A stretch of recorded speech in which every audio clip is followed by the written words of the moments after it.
Well, good morning, good people. Mark Holmes here with my buddy Cowboy Joe Boo, as well as Joe Bear in the house. And as always, I want to say thank you all for watching, commenting, subscribing, and being part of the Joe Boo Sports Report. Without you guys, as well as you ladies, you know that this literally does not work. So let's get open for business here and let's wake up the football gods. You know, the coffee during football season tastes a little bit more robust. The air smells a little sweeter. Everything seems brighter. Everything feels right in the world, even though the world is kind of not right now. When football is around to talk about, and we definitely have football to talk about, the Dallas Cowboys begin practice. We talking about practice, not the game, not the game that we love, not the game that we give everything for. We talking about practice. Day number 2. And thus far, Zack Martin, who is already $100,000 lighter in the pocket, soon to be $150,000. My God. Just for missing 3 days of work. Wow. What I could do with $150,000. I could build another house. I'm sorry. I digress. Jerry Jones said at the press conference that they weren't going to talk about contract situations and players and things like that, but he kind of did. He kind of sent a message to Zack Martin. This isn't reflective of Zack Martin. It's just that you have to rely on the integrity of your contract. Basically saying, dog, we family. We love you. No hard feelings. But you signed a contract that was the standard bearer for guards when you signed it. We don't write contracts and say, we know 4 years from now that it's going to be chump change. They did the same thing with Tyron Smith when he signed him to a $97 million, 8-year contract, back in 2012. They knew that contract was going to be, a lot right now, but for the Cowboys, an advantage down the road because they know the price will go up. Martin, on the other hand, looks and says, hey, I'm consistent. I'm consistently the best. I don't miss time. I don't cause problems. I don't bother nobody except the opposition. I deserve more. I don't know if this is going to end up being a stalemate or if this is going to be one of those ones where the two sides come together because they both need each other. Now, here's the reality, unfortunately, for the player.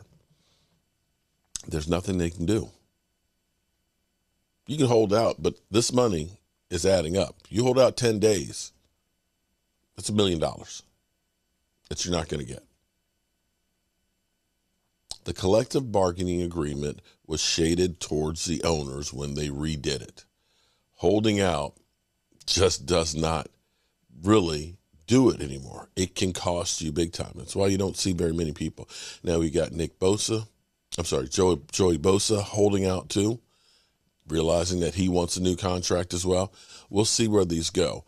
Now, Brian wants to kill Catboy, but at least we got Diggs' deal done. Hopefully, we'll get these two sides done, together, and maybe by next week, we'll end up having Zack Martin back into the fold, and we'll be good to go in whole. Now, here's where it's kind of interesting because we've got others out there that, of course, need to get paid. We have Dak Prescott contract. And I think the Cowboys now look and say, wait a minute, Aaron Rodgers gave money back.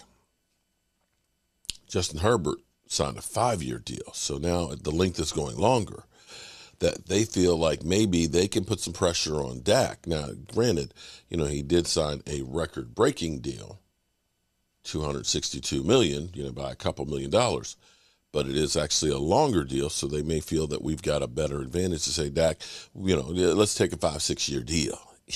Yeah, Dak, we're going to pay you big time money, but we need to stretch it out for, we're going to make this the last contract for you. Okay. Yeah, well, we'll see how that works out. But the Cowboys need to go ahead and get this thing done. Now, the good news is we got Diggs' contract done, and we still have $19 million. So they can work these things out. Now, again, all this stuff is subject to time. People don't understand, and they look and say, well, Dak Prescott's $59 million next year. Yeah, well, the totality of his contract, he's only averaged about $14 million a year as far as the cap hit goes. Very, very affordable. And it's never been a case of Dak Prescott is the reason why we are not able to keep talent on this roster. It's been more of the Cowboys paying the wrong people, and it's a crapshoot. You never know who's going to be great and who's not. You just don't. So we'll see where that goes. Donovan Wilson, the first camp casualty, was carted off with a calf injury that is 4 to 6 weeks. That's soft tissue injury, strained. We know Tony Pollard lingered when he had his. Michael Gallup lingered when he had his a few years back for like 6 or 7 weeks. Dak had one that ended up being, he missed one game, but you could tell that it bothered him for several weeks. So this is one, get treatment. Better to have it now than during the season. But you can't really work on this thing, or you can, but you're not going to allow it to heal. It needs to heal. Hopefully, knock on wood, we can stay healthy going forward. Camp battles. There's going to be a lot of great battles out here because there's guys on here. This roster is so loaded that there are guys that we've looked at over the years and said, this is a really good player. Guys that are going to be released off this roster that may end up getting starting gigs elsewhere. You look at somebody like, the Canadian Bulldozer, who 3 years ago was thought to be one of our best offensive linemen, Neville Gallimore. And Neville Gallimore is kind of on the bubble right now because we have gotten that much more talent. As much as we kill the Joneses and say we need to get another GM and stuff, they're in between a rock and a hard place because Jerry Jones, turning 81 years old, knows that I've got less years in front of me than behind me and has a sense of urgency, but they don't want to go push all the chips in for a one-year wonder and then end up being bad for several years. That's where we are with the Rams. That's where we are with the Tampa Bay Buccaneers. The Eagles, they seem to have done it real good, but we'll see if, how that plays out. It's only been 1 year for them going kind of all in. So the Joneses want to win. Jerry said he wants to win for the players they have, like Tyron Smith and things.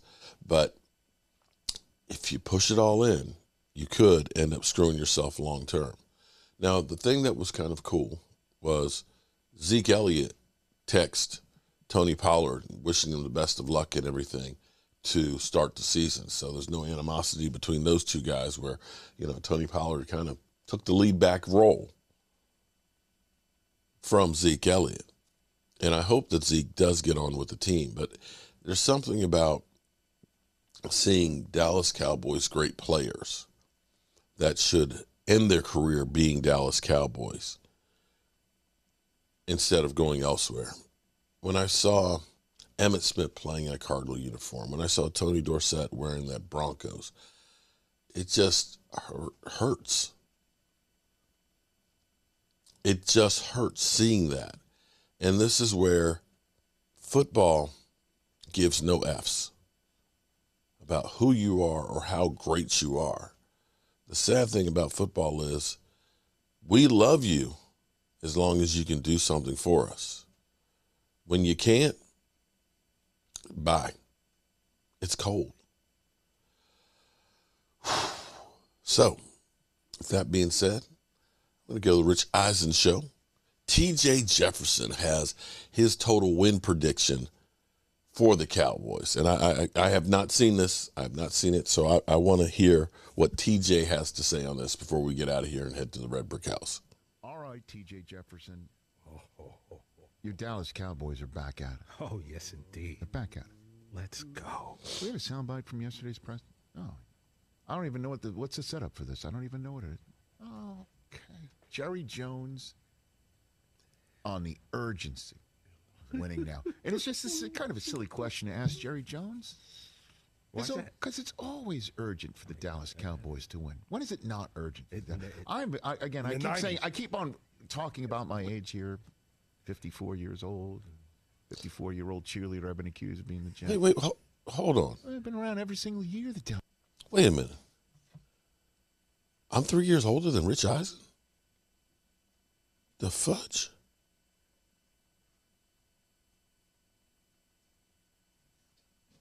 I'm 3 years older than Rich Eisen? Dallas Cowboys is urgent to win, so why ask now? Well, somebody did anyway.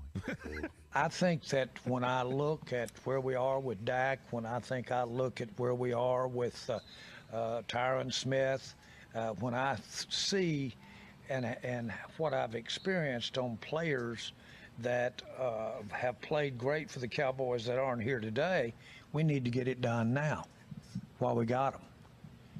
And I think that's healthy for everybody. I think that's the way my competition is structured. My competition, the Cowboys' competition. And so that causes you to really pop up in the morning and be ready to gnaw a leg off. And I think that's in and of itself. I've often said that just getting to be a part of this thing, the NFL, the Cowboys, be around these guys, be around you. I've often said that made me something I wouldn't have been had I not been here. I might not have been as aggressive or as urgent. So I'm very urgent. And if aggressive is a part of that, that's a part of it. And I am proud that I'm as excited and got the health to be that way. That's his way of saying at the end of it, I'm turning 81 this October. Damn straight it's urgent. Let's go. And what I have here in front of me, TJ Jefferson, is the Dallas Cowboys schedule. Now, last year, you were pretty darn close. Hey, man, Last year, you were legit close. I was. And you weren't telling any lies, and you weren't pie in the sky. You know, I called games that I thought we'd lose, and you laughed at me, and it turned out we lost. By the way, I don't ever laugh at you. You laughed at my prediction. NFL Films music, please. TJ Jefferson. USA Today says you're going to go 9-8. Let's unveil this. Production value. Man. Production value. Unfurling banners. Oh, man. All right, you got Jack with you Here we go. Let's go. All right, so week one, we kick off the season against the New York Giants. They got a lot of turmoil on that team, guys. I think there's going to be some infighting. They're not happy. They're not a happy franchise. Okay. That's a W. That's a W. That's a W over the Giants. Home for the Jets, W. Aaron Rodgers. Here's the deal. I want to say we beat the Jets, but the fact is your boy is 6-3 against us. Okay. And I'm just going to reluctantly, and it makes me mad, the Jets are going to find a way to win that game. Nope. Jetswww. Excuse me while I throw up in my mouth for saying that. Oh, but then there's a rebound against the Got Cardinals. a rebound. All right. The Cardinals, that's 2-1. That's a dub C right there. Okay. Then we got the New England Patriots. At home? At home. These aren't your dad's Patriots. That's a dub for us. 3-1 start. 3-1. Now we've got the 49ers. Sunday night football. And if you know me, you know that my least favorite teams all come from the NFC East and the Niners. I don't like the Niners. But? Look, they knocked us out of the playoffs the last 2 years, so I just got to be somewhat objective. Unfortunately, I'll take. Do I have to say it out loud? Say it. You got to say it. I'll take the L. Okay, here we go. 3-2. You're 5 in. You got more to go. Let's go. All right, here we go. The Chargers on the 16th. That's a night game. That's a W heading into the bye week, my friend. You watching that at home? In the barn? I might go to the barn. All right, so you're 4-2. 4-2. Okay, to the bye head to the bye. 4-2. It's good. Now you're coming home for the Rams. Out of the bye. I see no reason why that shouldn't be a W. 5-2. 5-2. At the Eagles. My hatred of this team is going to make this game even more worse because, unfortunately, it's probably going to be an L. 5-3. Home for the Giants. Okay. You sweep them? Breakout the Brooms. 6-3 at the Carolina Panthers. Well, that's a rookie quarterback there. 7-3. Home for the Commanders on Thanksgiving Day. You know that's always dicey. That's dicey, and I hate the football team. And but that's a W. We're gonna make Thanksgiving that's 9 fun. and you got. Wait a minute. You've got 1, 2, 3, 4, 5, 6, 7, 8. 8-3. Yes. Thursday night against the Seahawks. Both of you coming off of a Thanksgiving game. See, and that's one of those games where something weird's going to happen and we're going to get hoodwinked. 8-4. Lose it. Home for the Eagles. Home for the Eagles. Well, you know, Dak has a great record against them. I believe we will split, so I'll take the dub. 9-4 at the Bills. I went back and forth on this one. In Buffalo in the cold. I'll reluctantly give us an L on that one. Okay, 9-5 at the Dolphins. We are going to take the dub. We're going to rebound against the Finns. 10-5, home for the Lions on a Saturday on ESPN/ABC. Let's roll that up. Eat a W for Jameis Oh, Winston. my goodness. That's 11-5, and at the Washington Commanders to wrap it up. Oh, man, it's just going to stink so bad when we lose that game. 11-6. T.J. Jefferson has 11-6. A nice chunk out of the pie. to the Jets, the Niners, the Eagles, the Seahawks, the Bills, and the Commanders. 11-6. Ooh, DJ. Well done. No, I'll just say this, Rich. The last 2 years, I've been off by one I game got by it. my predictions. So before everybody rips me, just know. I think this is more likely than 9-8. I hope you're right. Oh, yeah. I think you're so. right. I like that. Tim McGraw coming up. All right, there you go. TJ's got us at 11-6. That's about where I have us, maybe 12-5. It just depends on health and situation. Have to agree about that Commanders game. That may end up being like last year, a meaningless game, in which case tailgating there, it's just rough. It was just terrible last year. The weather was bad. The game was bad. But the fans, they were great. Sorry, good people. Let's hope for a good day and good news out of the Dallas Cowboys. I'm Mark Holmes, and as always, I appreciate you. Mark Holmes here, and as always, I want to thank you all for watching, commenting, subscribing, and being part of the Joe for the Sports Report.